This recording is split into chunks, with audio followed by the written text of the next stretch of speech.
Hello everyone, நான் சுகன்யா. இந்த வீடியோவில் என்ன பார்க்க போகிறோம் அப்படின்னா history of Unix operating system. அதாவது யூனிக்ஸ் ஆப்ரேட்டிங் சிஸ்டம் எப்படி இன்ட்ரடியூஸ் பண்ணாங்க, அதுக்கு முன்னாடி என்னென்ன ஆப்ரேட்டிங் சிஸ்டம் இருந்தது, இந்த யூனிக்ஸ் ஆப்ரேட்டிங் சிஸ்டமோடைய ஆர்கிடெக்சர் எப்படி இருக்கும், இதெல்லாம் தான் பார்க்க போகிறோம். இப்போ ஹிஸ்ட்ரி அப்படின்னு எடுத்திங்கன்னா யூனிக்ஸ்க்கு முன்னாடி நிறைய ஆப்ரேட்டிங் சிஸ்டம் இருந்தது. நேம்லி மல்டிக்ஸ் அப்படிங்கிற ஆப்ரேட்டிங் சிஸ்டம் இருந்தது. மல்டிக்ஸ் அப்படின்னா மல்டிப்ளெக்ஸ்ட் இன்ஃபர்மேஷன் கம்ப்யூட்டிங் சர்வீசஸ். இந்த மல்டிக்ஸ்க்கு அப்புறமா நமக்கு இருந்த ஆப்ரேட்டிங் சிஸ்டம் என்ன அப்படின்னு பார்த்தீங்கன்னா யூனிப்ளெக்ஸ்ட் இன்ஃபர்மேஷன் கம்ப்யூட்டிங் சர்வீசஸ். இது மாதிரி டிஃப்ரெண்ட் ஆப்ரேட்டிங் சிஸ்டம் இருந்தது. இந்த ஆப்ரேட்டிங் சிஸ்டம்லாம் என்ன ட்ராபேக் இருந்தது அப்படின்னு பார்த்தீங்கன்னா, இந்த யூனிக்ஸ் அப்படிங்கிறது அசம்பிளி லாங்குவேஜால் பில்ட் பண்ணியிருந்தாங்க. அசம்பிளி லாங்குவேஜ் அப்படிங்கிறது வந்து it's not that much easy. இப்போ நம்ம C++ லாங்குவேஜ்லாம் பார்க்கும்போது assembly language is not that much easy. யாரெல்லாம் மைக்ரோ ப்ராசஸர் கிட்டில் ஒர்க் பண்ணீங்கன்னா நீங்களும் அசம்பிளி லாங்குவேஜை ஒர்க் பண்ணுறதுக்கு ஒரு சான்ஸ் இருக்குது. லைக் கமாண்ட்ஸாக கொடுத்துருப்பீங்க இல்லைங்களா. ஸோ அதுதான் அசம்பிளி லாங்குவேஜ். அதில் தான் வந்து யூனிக்ஸ் வந்து டெவலப் பண்ணியிருந்தாங்க. அது இல்லாமல் என்ன ட்ராபேக் இருந்துச்சு அப்படின்னு பார்த்தீங்கன்னா, இது நான் போர்ட்டபிள். இப்போதைக்கு நம்ம யூஸ் பண்ணுற ஆப்ரேட்டிங் சிஸ்டம் எல்லாம் போர்ட்டபிள். ஜஸ்ட் அந்த சாஃப்ட்வேர் ரன்னர்ஸ் அட்மினிஸ்ட்ரேட்டர் கொடுத்தீங்கன்னா அது இன்ஸ்டால் ஆக போகுது இல்லைங்களா. ஆனால் யூனிக்ஸ் இருக்கும்போது நம்ம என்ன பண்ணணும், ஒவ்வொரு டிவைஸும் தனியாக ஒரு இன்ஜினியர் ஹேண்ட் கோட் பண்ணி ஆகணும். ஓகே, அப்போ ஒவ்வொரு டிவைஸும் ஹேண்ட் கோட் பண்ணோம் அப்படின்னா that's not that much easy. Type பண்ணதுக்கு கொஞ்சம் டைம் எடுக்கும் இல்லைங்களா. அந்த லாங்குவேஜும் டிஃபிகல்ட். அது இல்லாமல் தனித்தனியாக ஒவ்வொரு டிவைஸும் ஹேண்ட் கோட் பண்ணாதான் நம்மளால ஆப்ரேட்டிங் சிஸ்டம் இன்ஸ்டால் பண்ண முடியும். அப்படிங்கும்போது டைம் கன்சூமிங்காக இருந்துச்சு. இந்த ட்ராபேக்கை ஓவர் கம் பண்ணதுக்காக Dennis Ritchie and Ken Thompson என்ன பண்ணாங்கன்னா, they thought of designing a new language.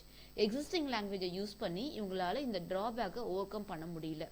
அதனால என்ன பண்ணாங்க, Dennis Ritchie and Ken Thompson அவங்க ஓனாக ஒரு லாங்குவேஜ் டெவலப் பண்ண ஸ்டார்ட் பண்ணாங்க. கென் தாம்சன் என்ன பண்ணாரு, பிசிபிஎல பேஸாக வச்சு பி அப்படிங்கிற ஒரு லாங்குவேஜை இன்ட்ரடியூஸ் பண்ணாரு. இந்த பி அப்படிங்கிற லாங்குவேஜ் யூஸ் பண்ணி இந்த யூனிக்ஸை ஓவர் ரைட் பண்ண ட்ரை பண்ணாங்க. அதாவது இந்த ட்ராபேக் இல்லாமல் ஓவர் ரைட் பண்ண ட்ரை பண்ணாங்க. அவங்களால சக்சீட் பண்ண முடியல. லேட்ரான் டென்னிஸ் ரிச்சி சி அப்படிங்கிற ஒரு ப்ரோக்ராமிங் லாங்குவேஜ் இன்ட்ரடியூஸ் பண்ணாரு. அந்த சி லாங்குவேஜ் வச்சு when they try to modify this drawback, அதாவது அசம்பிளி லாங்குவேஜோடைய இஷ்யூ, அதாவது கொஞ்சம் சிம்பிளாக மேக் பண்ணாங்க.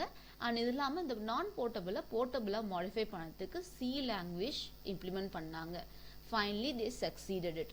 அதாவது எதுக்காக சி லாங்குவேஜ் வந்து கொண்டு வந்தாங்களோ அந்த பர்டிகுலர் க்ரைட்டீரியா மீட் பண்ணிட்டாங்க. They succeeded in making this particular யூனிக்ஸை வந்து போர்ட்டபிளாக கொண்டு வந்து they just rename this as a Unix அப்படின்னு ரீநேம் பண்ணாங்க.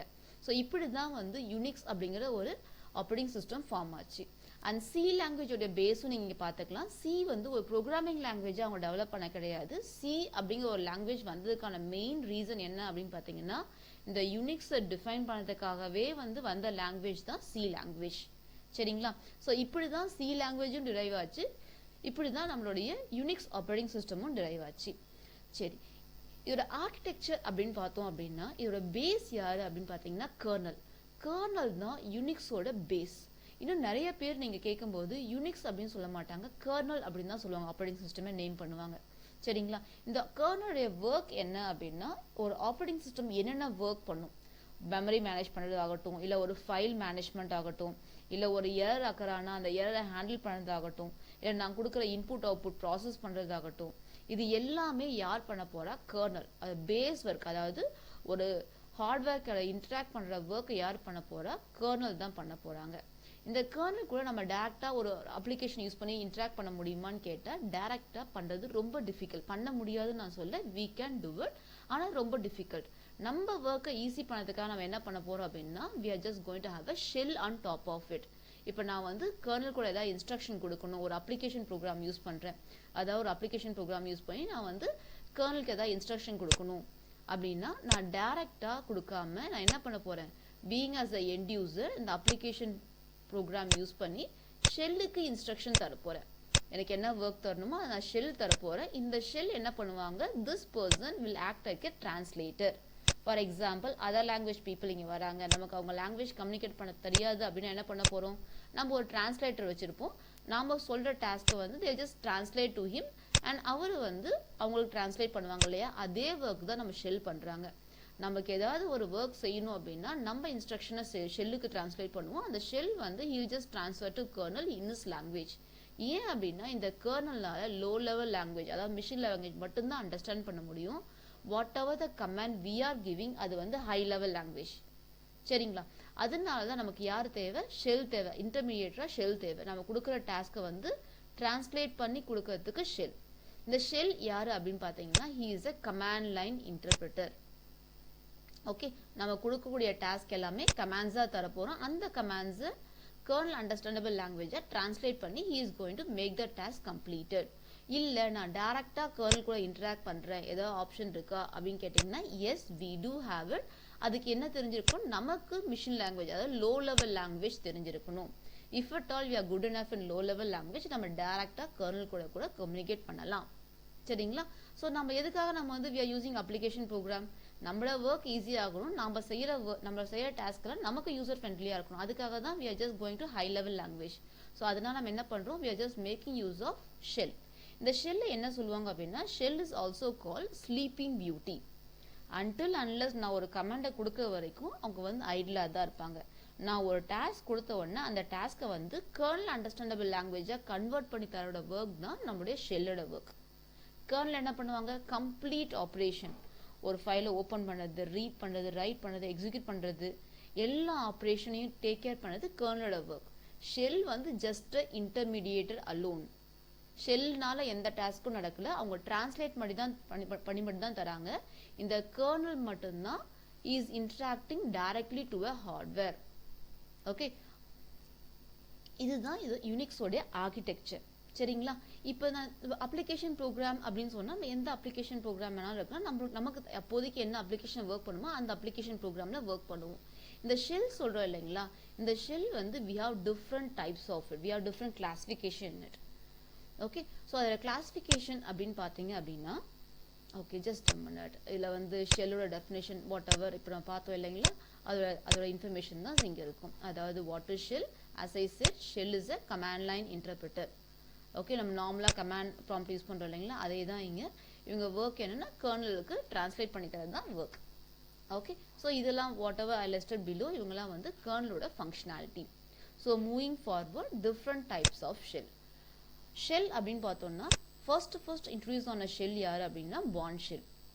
அண்ட் அதுக்கப்புறமா வந்த shell C shell, corn shell, பேஷ் ஷெல், ஜி ஷெல். இது இல்லாமல் டிஃப்ரெண்ட் டைப்ஸ் ஆஃப் ஷெல் இருக்கு. சரிங்களா? நான் எடுத்தது மோஸ்ட் காமன்லி யூஸ் ஷெல் மட்டும் எடுத்திருக்கேன். ஸோ எனக்கு டிஃப்ரெண்ட் டைப்ஸ் ஆஃப் ஷெல் இருக்கு. எனக்கு எந்த ஷெல்ல ஒர்க் பண்ணுமோ அதை சூஸ் பண்ணி நான் ஒர்க் பண்ணிக்கலாம். Okay, so don't have a question எதுக்கு இத்தனை டைப் ஆஃப் ஷெல் எல்லாமே எனக்கு தெரிஞ்சுக்கணுமா அவசியம் கிடையாது. உங்களுக்கு எந்த டைப் ஆஃப் ஷெல்ல கம்ஃபர்டபுளாக இருக்கோ அந்த ஷெல்ல நீங்கள் ஒர்க் பண்ணிக்கலாம். சரிங்களா? இப்போ ஒவ்வொரு ஷெல் உடைய ஹிஸ்ட்ரி, அதாவது யார் டெவலப் பண்ணாங்க, அதோடைய அல்காரிதம் எப்படி இருக்குன்னு பார்க்கலாம். இப்போ பாண்ட் ஷெல் எடுத்துட்டிங்கன்னா பாண்ட் ஷெல் தான் ஃபர்ஸ்ட் டெவலப் பண்ண ஷெல். 1977ல பாண்ட் ஷெல் டிசைன் பண்ணாங்க. It was design by the person call Stephen Bond. Okay, அவர் தான் டிசைன் பண்ணாரு. இந்த பர்டிகுலர் பாண்ட் ஷெல்லோட அல்காரிதம் எப்படி இருக்கும் அப்படின்னு பார்த்தீங்கன்னா ஆல்கால் லாங்குவேஜ் இருக்கு இல்லைங்களா, அல்கமெட்டிக் லாங்குவேஜ், அதோடைய அல்காரிதமும் இதுவும் சேமா இருக்கும், ஆல்மோஸ்ட் சேமா இருக்கும். இப்போ C++ல எடுத்தீங்கன்னா சி லாங்குவேஜும் C++ அல்காரிதம் சேமா இருக்கு இல்லைங்களா, அதே மாதிரி இதோடைய அல்காரிதம் வந்து which is same to a algol language. Okay, so இதுதான் ஃபர்ஸ்ட் வந்த ஷெல். ஓகே, ஸோ இந்த ஷெல்ல நான் கமாண்ட்ஸ் எக்ஸிக்யூட் பண்ணணும் அப்படின்னா அதுக்கு நான் என்ன கமாண்ட் யூஸ் பண்ணா sh அப்படிங்கிற கமாண்ட் யூஸ் பண்ணி தான் எக்ஸிக்யூட் பண்ணணும். சரிங்களா? ஸோ அடுத்த ஷெல் பார்த்தோம் அப்படின்னா சி ஷெல். அந்த நேம்லேயே மென்ஷன் பண்ணியிருக்காங்க சி ப்ரோக்ராமருக்கு சி ஷெல் வந்து ரொம்ப கம்ஃபர்டபுள். அது மெயினாக சி ப்ரோக்ராமர் கிடையாது, ப்ரோக்ராமர் டெவலப்பராக இருந்தால் சி ஷெல் வந்து ரொம்ப கம்ஃபர்டபுள். கமாண்ட்ஸ் எல்லாமே அவங்களுக்கு ஏற்ற மாதிரி, அது மோஸ்ட் ஃபெமிலியர் கமாண்ட்ஸாக இருக்க போகுது. சி ஷெல் வந்து இன்ட்ரடியூஸ் பண்ணது பில் ஜாய் அப்படிங்கிற பர்சன் சி ஷெல்லை இன்ட்ரடியூஸ் பண்ணாரு இந்த இயர் 1978. ஓகே, ஸோ இதோடைய ஆல்கால் எப்படி இருக்கும் அப்படின்னு பார்த்தா சி ப்ரோக்ராமுடைய ஆல்காலும் இந்த ஆல்காலும் சேமா இருக்கும். இதுக்கு நான் யூஸ் பண்ண போற கமாண்ட்ஸ் அப்படின்னு பார்த்தீங்கன்னா சிஎஸ்கெச். பாண்ட் ஷெல்க்கு என்ன பார்த்தோம்? எஸ்கெச் பார்த்தோம் இல்லைங்களா. இதுக்கு நான் யூஸ் பண்ண போற கமாண்ட் எப்படி இருக்கும்னா சிஎஸ்கெச் இருக்கும். as I said earlier, இது மெயினா which is similar to programming language இருக்கறனால டெவலப்பர்ஸ்க்கு ரொம்ப ஈஸியா இருக்கும். சரிங்களா? அண்ட் நெக்ஸ்ட் ஷெல் என்ன பார்க்க போறோம் அப்படின்னா corn shell. Corn shell develop பண்ண பேர் வந்து டேவிட் கார்ன். இந்த கார்ன் ஷெல் வந்து புதுசா ஃப்ரெஷ்ஷா ஒரு ஷெல் அப்படின்னு சொல்லி இன்ட்ரடியூஸ் பண்ணல, ஏற்கனவே இருக்கிற பாண்ட் ஷெல்லோட சி ஷெல்லையும் கம்பைன் பண்ணி, அதாவது ரெண்டு ஃபீச்சர்ஸும் யார் யூஸ் பண்ணணும்னு நினைக்கிறாங்களோ அவங்க எல்லாமே வந்து கார்ன் ஷெல் யூஸ் பண்ணலாம். இந்த கார்ன் ஷெல் பார்த்தீங்கன்னா 1983ல டேவிட் கார்ன் அப்படிங்கிற ஒரு ஆளை இன்ட்ரடியூஸ் பண்ணாங்க. ஓகே, ஸோ இது பார்த்தீங்க அப்படின்னா it's a combination of Bourne shell and C shell. ரெண்டு ஷெல்லோட காம்பினேஷன் தான் கார்ன் ஷெல் சொல்லுவோம். இது நான் எக்ஸிக்யூட் பண்ணுறதுக்கு என்ன கமாண்ட் யூஸ் பண்ணுவேன், KSH அப்படிங்கிற கமாண்ட் யூஸ் பண்ணுவேன். சரிங்களா? அண்ட் அடுத்த ஷெல் என்ன பார்க்க போகிறோம் அப்படின்னா பேஷ் ஷெல். பேஷ் ஷெல் என்ன சொல்லுவாங்கன்னா born again ஷெல் அப்படிம்பாங்க. இந்த பேஷ் ஷெல் அப்படிங்கிறது வந்து which is the extension of, ஏற்கனவே born shell யூஸ் பண்ணியிருக்கேன் இல்லைங்களா, அந்த born shell நிறைய அடிஷ்னல் ஃபீச்சர்ஸ் இம்ப்ளிமெண்ட் பண்ணி கொண்டு வந்தது தான் இந்த bash shell. Okay, born again ஷெல்பாங்க. இது வந்து எக்ஸ்டென்ஷன் ஆஃப் born shell. இதை இன்ட்ரடியூஸ் பண்ணோட பர்சன் வந்து பிரெயின் ஃபாக்ஸ். இது இன்ட்ரடியூஸ் பண்ண இயர் வந்து 1989. Okay, so other name will limit as born again shell. அதனால தான் பேஷ் அப்படின்னு சொல்கிறோம். சரிங்களா? இதை நான் எக்ஸிக்யூட் பண்ணுறதுக்கு என்ன கமாண்ட் யூஸ் பண்ணுவேன்னு பார்த்தீங்கன்னா பேஷ் அப்படிங்கிற கமாண்ட் யூஸ் பண்ண போகிறேன். சரிங்களா? இது இல்லாமல் வேற என்ன ஷெல் இருக்குது அப்படின்னா G shell. Okay, G shell அப்படிங்கிறது வந்து மெயினாக வந்து மேக் வாங்கும்போது டிஃபால்ட்டாக மேக் டிவைஸில் ஜி ஷெல் தான் இருக்க போகுது. இந்த ஜி ஷெல் வந்து ஆஸ் ஐ செட் நம்ம சி ப்ரோக்ராமிங் சி ஷெல் வந்து டெவலப்பர்ஸ்க்கு ஈஸியாக இருக்குது இல்லைங்களா, அதே மாதிரி ஜி ஷெல்லும் வந்து டெவலப்பர்ஸ்க்கு ரொம்ப யூசர் ஃப்ரெண்ட்லியாக இருக்கும். அண்ட் இது வந்து டிஃபால்ட்டாக மேக் டிவைஸில் எல்லாமே ஜி ஷெல் தான் இன்ஸ்டால் பண்ணியிருப்பாங்க. இது இன்ட்ரடியூஸ் பண்ண இயர் வந்து 1990. ஓகே, அண்ட் இது டெவலப் பண்ண பர்சன் வந்து பீட்டர் ஸ்டீஃபன் அண்ட் எட்டால். இவங்க ரெண்டு பேர் தான் ஜி ஷெல்லை டெவலப் பண்ணாங்க. இதுக்கு நான் யூஸ் பண்ணுற கமாண்ட் வந்து ZSH. ஓகே, ஸோ இந்த மாதிரி கமாண்ட்ஸ் யூஸ் பண்ணி அந்தந்த ஷெல்லை நம்ம ஒர்க் பண்ண போகிறோம். சரிங்களா? ஸோ நான் கொடுத்த ஷெல் வந்து ஜஸ்ட் லிமிட்டட் ஜஸ்ட் 4 ஷெல்ஸ் மட்டும் தான் கொடுத்தேன். இது இல்லாமல் நிறைய ஷெல்ஸ் இருக்குது. இது வந்து மோஸ்ட் காமன்லி யூஸ்டு ஷெல். சரிங்களா? இப்போது நெக்ஸ்ட் என்ன பார்க்க போகிறோம் அப்படின்னா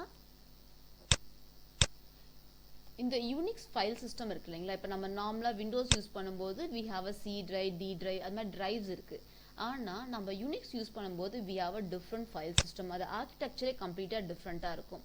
ஸோ நீங்கள் விண்டோஸ் யூஸராக இருந்தீங்கன்னா இட் இஸ் கம்ப்ளீட்லி டிஃப்ரெண்ட். இங்கே பார்க்கும்போது இதோட பேஸ் ஷெல், அதாவது ரூட் அப்படின்னு பார்த்தீங்கன்னா ஸ்லாஷ், இதுதான் வந்து ரூட் டைரக்டரி. இங்கே எல்லாமே டைரக்டரிஸ்ன்னு தான் சொல்லுவோம். இந்த ஸ்லாஷ் தான் ரூட் டைரக்டரி. அதாவது யூனிக்ஸ் ஆப்ரேட்டிங் சிஸ்டம்க்கே வந்து ரூட் டைரக்டரி யாரு, ஸ்லாஷ். இவங்க தான் ரூட். ஓகே, ஸோ இதோட கிளாசிஃபிகேஷன்ஸ் தான் இப்படி இருக்கும். சரிங்களா?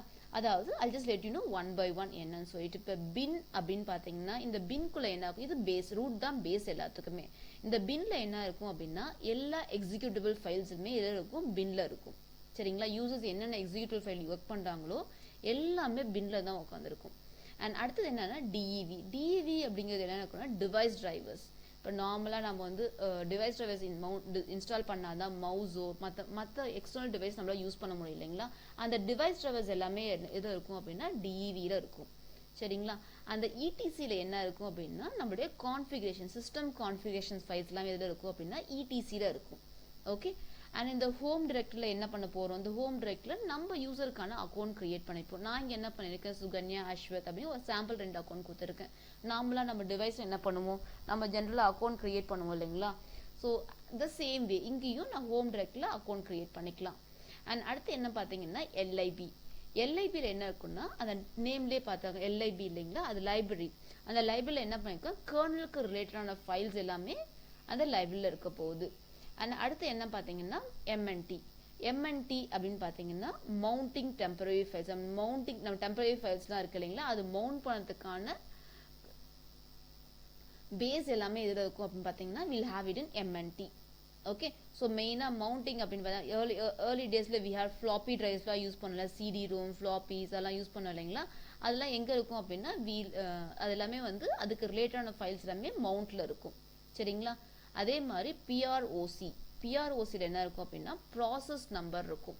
நம்ம டிவைஸில் ஒர்க் பண்ணும்போது ஃபார் எக்ஸாம்பிள் இப்போ நான் அந்த பிபிடி ப்ரெசென்ட் பண்ணிட்டு இருக்கேன். இந்த பிபிடி ஒரு ப்ராசஸ், இதுக்குன்னு ஒரு ப்ராசஸ் ஐடி இருக்கும் இல்லைங்களா. அந்த ப்ராசஸ் ரிலேட்டட் இன்ஃபர்மேஷன்ஸ் எல்லாமே இதில் ஸ்டோர் ஆகிருக்கும் அப்படின்னா இந்த பிஆர்ஓசியில் ஸ்டோர் ஆகிருக்கும். ஓகே, அண்ட் அடுத்து பார்த்தீங்க அப்படின்னா வில் பி ஹேவிங் எஸ்பின். பின் ஏற்கனவே பார்த்தோம் இல்லையா, பின்ல பைனரி ஃபைல் ஸ்டோர் ஆகிருக்கும் சொன்னேன் இல்லைங்களா. இப்போ எஸ்பின் அப்படின்னா அதில் வந்து அதுலேயும் வந்து பைனரி ஃபைல்ஸ் தான் ஸ்டோர் ஆகிருக்கும். ஆனால் சிஸ்டமில் ஐபி கான்ஃபிகரேஷன்ஸ் ஃபைல்ஸ் எல்லாமே வந்து எஸ்பின்ல ஸ்டோர் ஆகும். அதை மெயினாக வந்து binary executable. Okay, binary executable ஃபுல்லாகவே வந்து இதில் இது நார்மல் எக்ஸிக்யூட்டபிள் ஃபைல் ஸ்டோர் ஆகிருக்கும். இது பைனரி எக்ஸிக்யூட்டபிள். ஃபார் எக்ஸாம்பிள் அப்படின்னு பார்த்தீங்கன்னா நம்ம ஐபி கான்ஃபிக் ஃபைல்ஸ் எல்லாமே எடுத்துக்கலாம். அது எல்லாமே வந்து எஸ்பின்ல ஸ்டோர் ஆகிருக்கும். அண்ட் டெம்பில் பார்த்தீங்கன்னா டெம்பரரி ஃபைல்ஸ், அதாவது சிஸ்டம் பூட்டப் ஆகிறதுக்கு தேவையான ஃபைல்ஸ், அந்த பூட்டப் டைம் மட்டும் எனக்கு தேவைப்படும் இல்லைங்களா, அது மாதிரி டெம்பரரி ஃபைல்ஸ்லாம் எதில் ஸ்டோர் ஆகிருக்குன்னா டெம்பில் ஸ்டோர் ஆகிருக்கும். சரிங்களா? ஸோ இது மாதிரி டிஃப்ரெண்ட் கிளாஸிஃபிகேஷன்ஸ் இருக்குது. இப்போ யூசர் அப்படின்னு எடுத்தீங்கன்னா யூசர் ரிலேட்டட் ஃபைல்ஸ், அதாவது ஷேர்டு ஃபைல்ஸ், லைப்ரரி அதெல்லாம் வந்து யூசரில் ஸ்டோர் ஆகிருக்கும்.